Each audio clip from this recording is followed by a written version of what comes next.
이 시간 저는 여러분과 함께 부르심이라고 하는 주제를 함께 묵상을 나누고자 합니다. 부르심, 영어로 콜링 또는 소명, 이렇게 말할 수 있겠습니다. 나를 향한 하나님의 뜻을 깨닫고 그 뜻대로 순종하는 삶, 그것이 부르심을 아는 삶이다 말할 수 있겠습니다. 이런 부르심이란 주제는 특별히 믿음이 좋은 분들, 성직자라든지 장로님 이런 분들에게나 해당되지 않는가라고 생각하실지 모르겠습니다. 하지만 그렇지 않습니다. 이 부르심은 누구에게나 중요한 주제인 줄 믿습니다. 하나님 왜 나를 이곳에 이런 모습으로 있게 하셨나요? 그런 질문하지 않습니까? 가정에서 또 직장에서 또 주변 사람들과의 관계 속에서 우리는 끊임없이 이 질문을 하게 되는 것입니다. 그러므로 이 하나님의 부르심을 확인한다는 것은 모든 사람의 삶의 과정이다. 그렇게 말할 수 있겠습니다. 여러분도 한 번쯤은 이 이야기를 들어보셨을 수 있겠는데요. 우리나라 개신교 역사에서 첫 번째 신자들 가운데 한 사람이었던 이응찬이라고 하는 분이 있습니다. 이분은 황해도 의주 사람이었는데요. 1876년에 그가 전 재산을 털어서 만주에 가서 내가 홍삼 장사를 해서 큰 돈을 벌어오리라 해서 홍삼을 잔뜩 사가지고 이제 압록강을 건너서 만주를 가기 위해서 갔다라고 합니다. 자, 그런데 이게 웬일입니까? 가는 길에 그만 압록강을 건너는 중에 배가 뒤집히면서 가져간 홍삼을 모두 다 잃어버리게 되었습니다. 전 재산을 투자했는데 일순간에 망하게 되었으니까 얼마나 허탄하겠습니까? 그는 차마 고향으로 돌아가지는 못하겠고 그래서 살아서 만주의 영구라고 하는 곳으로 갔는데 거기서 할 일이 없는 거죠. 아무것도 없고 다 잃어버렸으니까. 그런데 우연히 스코틀랜드 출신의 존 로스 선교사를 만나게 되었습니다. 그 선교사가 그에게 제안을 한 가지 했던 것입니다. 나의 조선어 선생이 되어 주시오. 그랬습니다. 당시에 이 조선은 쇄국 정책을 하고 있어서 외국인을 만난다, 외국의 종교를 받아들인다, 이것은 철저히 금지되는 것이었습니다. 그래서 그는 이 선교사가 만나자고 했을 때 처음에 두려운 마음이 들었습니다. 하지만 이미 전 재산을 다 잃어버린 터라 의지할 데 없으니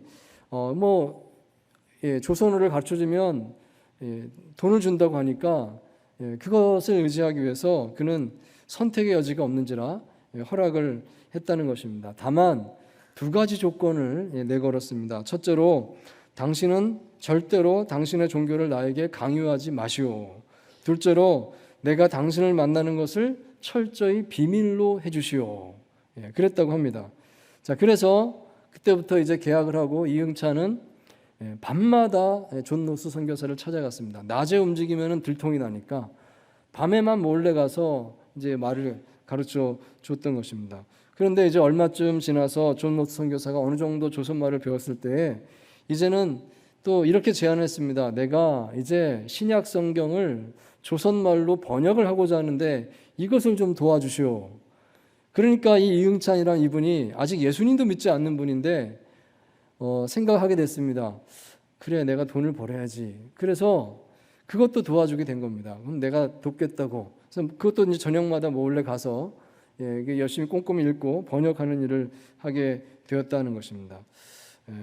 그런데 이 응찬 이 사람은 성경 번역하는 일을 하다가 자연스럽게 성경을 읽게 되고 그러면서 마음속에 변화가 일어나게 되었던 것입니다.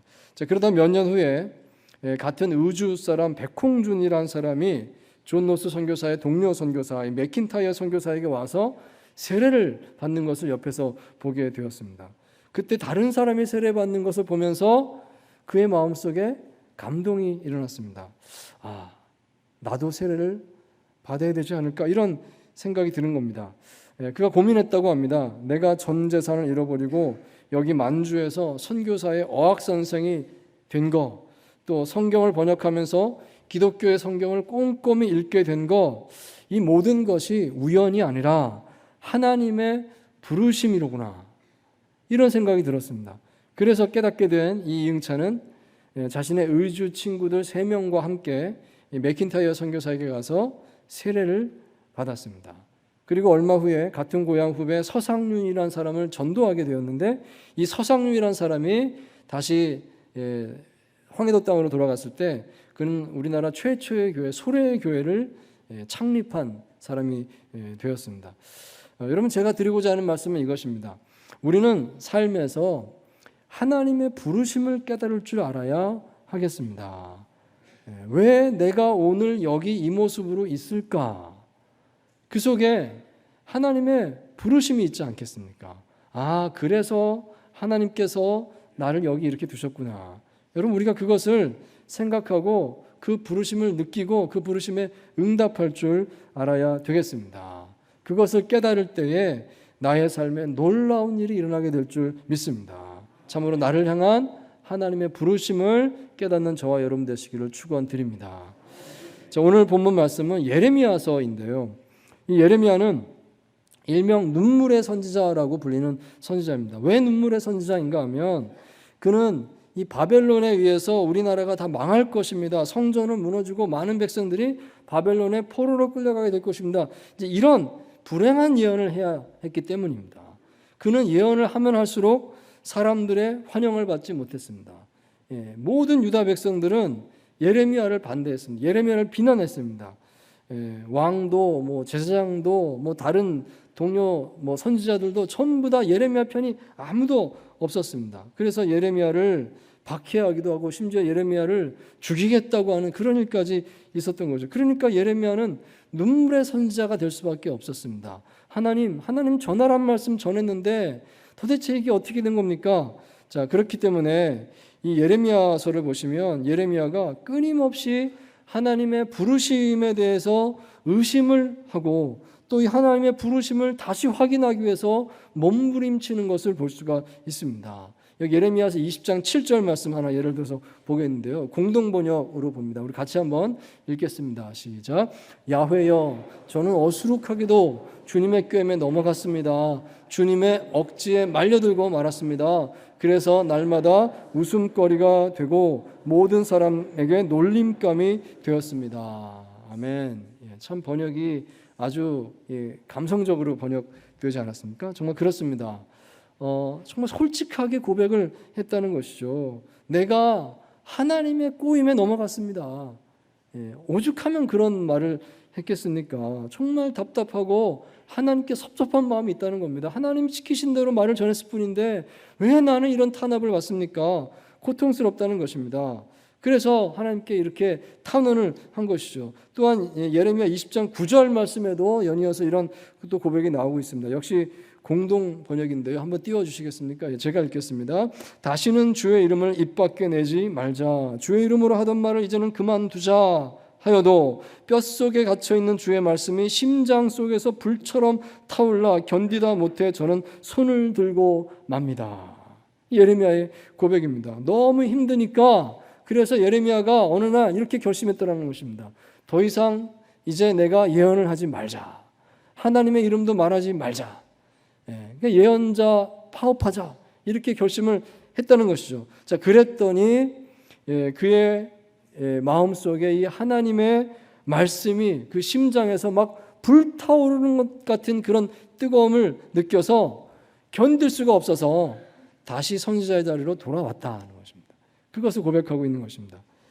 자, 그렇지만 예레미야는 이렇게 고뇌에 고뇌를 거쳐서 또 부르심을 확인하면서 이렇게 선지자 직분을 감당했지만 그는 끝까지 잘 감당을 했고 마침내 하나님의 소명을 잘 완수할 수가 있었습니다. 자, 오늘 보면 예레미야서 1장에 이 예레미야에게 들려주신 그 하나님의 부르심의 그 장면이 있습니다. 그것을 여기 고백을 하고 있는데요. 이 고백을 같이 보면서 오늘 나를 향한 하나님 부르심이 무엇인지 이 소중한 메시지를 우리 함께 헤아릴 수 있게 되기를 원합니다. 자, 첫째로 하나님께서는 우리가 불안한 세상 속에서 하나님의 구원받은 자로서의 부르심을 확신하게 되기를 원하십니다. 자, 5절 말씀 우리 같이 함께 읽겠습니다. 시작.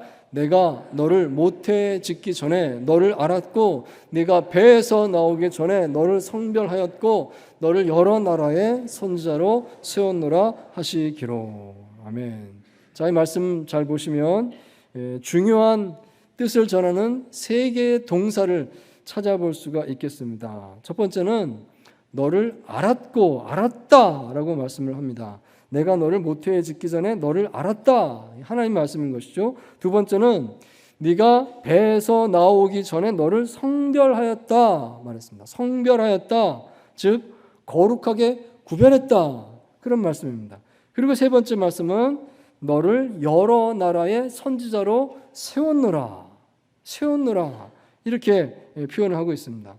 자, 여러분, 이 알았다, 너를 성별했다, 너를 선지자로 세웠다, 이 세 가지 표현을 다 묶어서 한마디로 말한다고 하면 구원하셨다라고 표현할 수가 있겠습니다. 하나님께서 나를 아시고 나를 성별하시고 나의 삶의 사명을 주셨습니다.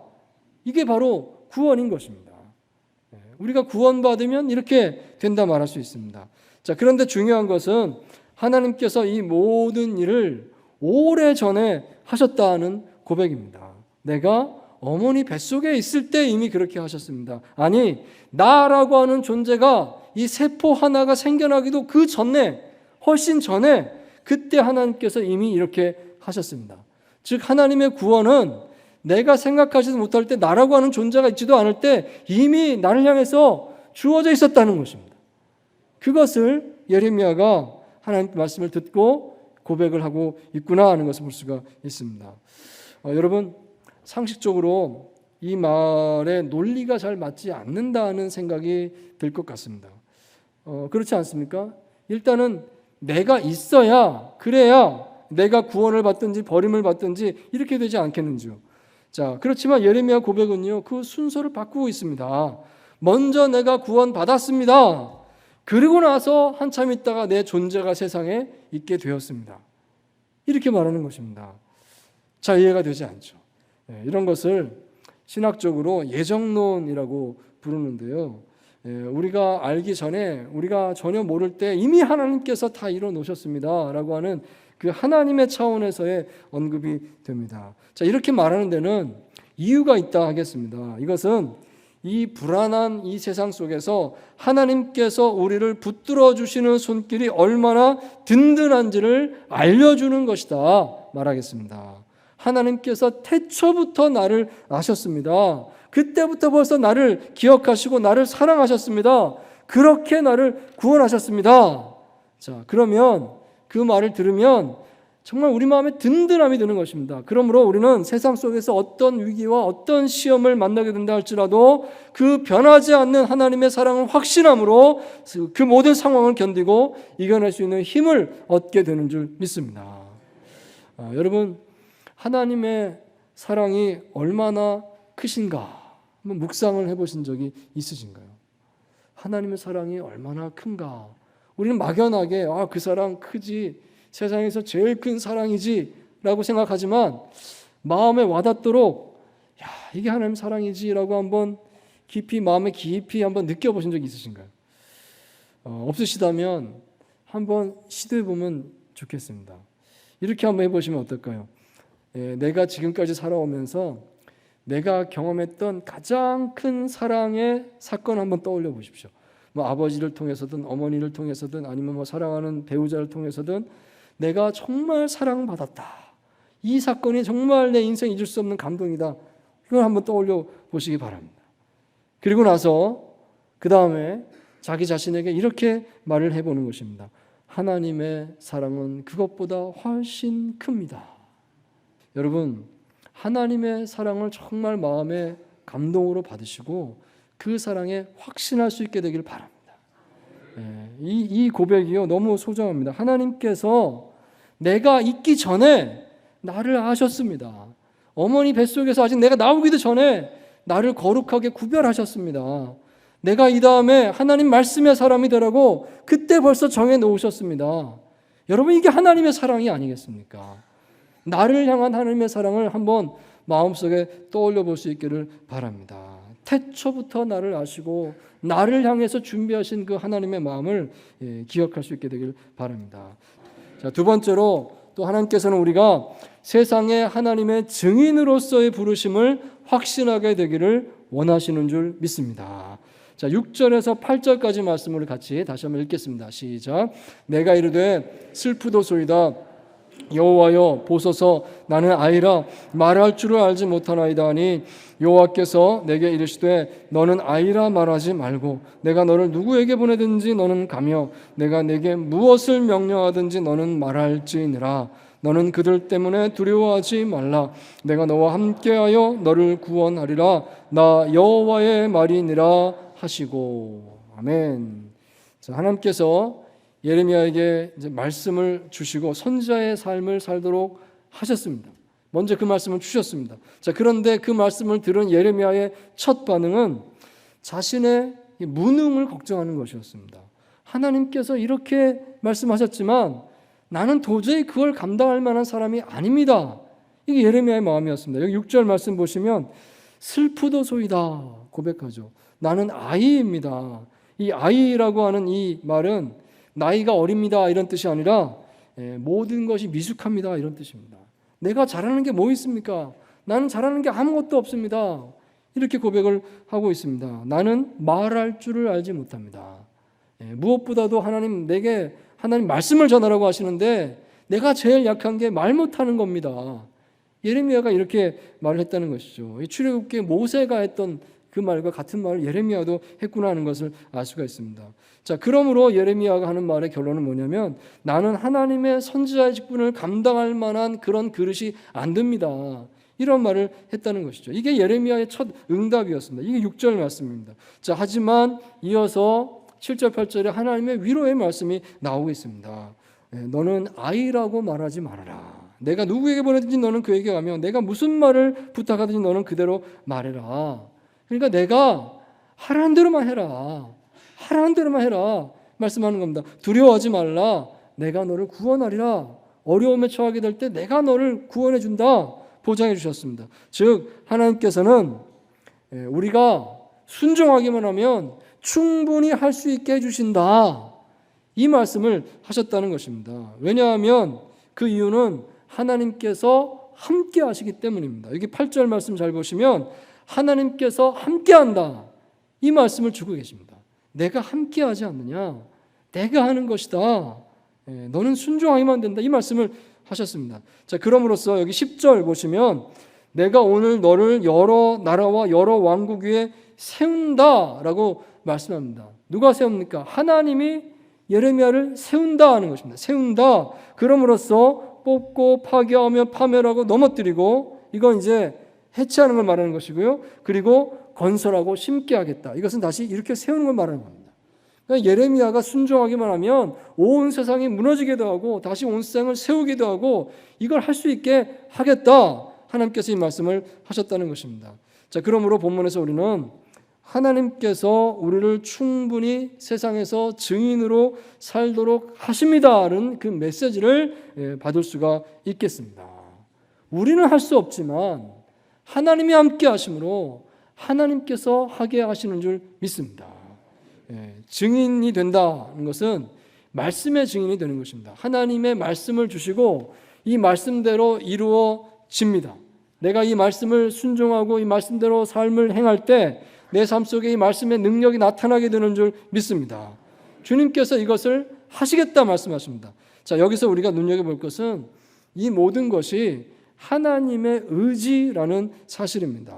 예레미야는 분명히 사명을 감당하기에 자신이 부족한 사람이라는 고백을 했습니다. 그렇지만 하나님께서는 된다고 말씀하시는 겁니다. 왜냐하면 하나님이 하시기 때문입니다. 내가 하기 때문에 된다. 여러분, 이것은 오늘 우리의 삶에서도 동일한 원리인 줄 믿습니다. 사실 대부분의 이 성도님들이요, 이 사명이라고 하는 말을 들으면 부담감을 많이 느끼시는 것 같습니다. 사명이요, 준비가 안 되는데. 오늘 예레미야가 대답하는 것과 똑같습니다. 나는 그럴 그릇이 안 됩니다. 나는 어린아이입니다. 나는 말 못합니다. 이렇게 말하지 않습니까? 우리 보통 성도님들이 사명이라고 하는 주제에 대해서 이런 솔직한 반응을 할 것입니다. 자, 그렇지만 하나님께서 함께 하시는 삶을 살아간다고 하면 하나님께서 우리의 삶에 오셔서 하나님께서 친히 사명이 이루어지게 만들어 주실 줄 믿습니다. 우리는 그 점을 보아야 하겠습니다. 그러므로 우리가 할 일은요, 우리가 뭘 어떻게 더 잘하겠다라고 하는 게 아니라 하나님께 삶의 주도권을 내드리고 순종하는 것인 줄 믿습니다. 그저 순종하기만 하면 됩니다. 어떤 대단한 것을 하라는 것이 아니라 그냥 하나님이 시키시는 대로만 하겠습니다. 소박하게 그렇게 살면 하나님께서 이루어지게 하실 줄 믿습니다. 저는 이것을 이 단어를 사용해서 표현하면 적절하겠다 생각을 해봅니다. 우리는 라이트 헤비급입니다. 이렇게 표현하면 어떻겠습니까? 복싱이나 격투기나 이런 1대1 대련 경기를 보면 체급이라고 하는 게 있습니다. 그 가운데 헤비급이 있고요, 또 라이트 헤비급이 있거든요. 헤비급은 더 무거운 겁니다. 헤비급은 더 크고 더 세고 더 어떤 큰 것을 이루는 어떤 그런 파워가 있는 그런 이미지를 상징한다 하겠습니다. 하지만 라이트 헤비급은요, 라이트라는 말이 붙었잖아요. 가벼운 헤비급이에요. 그러니까 그 아래 체급을 말하는 것인데, 우리가 세상 속에서 그리스도인으로 살아갈 때 사실 헤비급이 되면 좋겠죠. 정말 진짜 하나님이 원하시는 대단한 일을 한번 했으면 좋겠어요. 그러자면 있는 것을 다 내려놓고, 모든 직장 다 내려놓고 막 전임으로 뛰어들어야 되는 겁니다. 멀리 해외 선교사로 나가고 신학교를 다시 가고, 그러면 얼마나 좋겠습니까? 그런데 사실 그런 결정은 쉬운 결정이 아닌 것입니다. 현실적이지가 않다는 것이죠. 그래서 보다 현실적으로 우리에게 적절한 방법이 있다면 그것은 우리의 일상에 충실하면서, 즉 라이트하게 살면서, 우리가 하는 일을 다 하면서, 하나님 내게 주신 일을 하면서, 그러면서도 파워 있게 사는 지혜가 필요하다 하겠습니다. 주님의 임재 가운데 그 힘이 주어지는 줄 믿습니다. 그것을 라이트 헤비급이다 이렇게 표현할 수 있지 않겠습니까?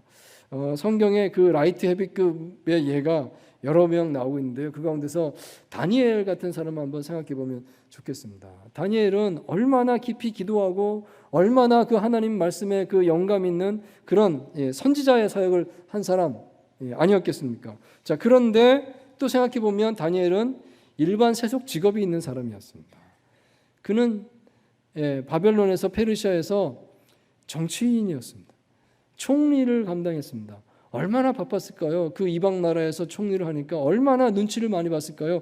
그런데도 그는 공정하게 맡은 일을 정직하게 잘했다는 것이죠. 그러면서도 하나님을 잘 믿었고 하나님 뜻을 잘 섬겼습니다. 여러분, 오늘 우리의 삶이 그렇게 될 수 있는 줄 믿습니다. 오늘 우리가 하나님의 사명을 이루는 것이 반드시 어떤 대단한 사람들이 깜짝 놀랄 만한 그런 일을 이루는 데 있는 것이 아니라고 생각합니다. 물론 대단한 헌신을 해야만 할 때는 그렇게 할 수 있어야 되겠지만, 사실 더 중요한 것은 우리의 일상에서 꾸준히 작은 순종의 삶을 사는 것인 줄 믿습니다. 작은 등불이 되는 것입니다.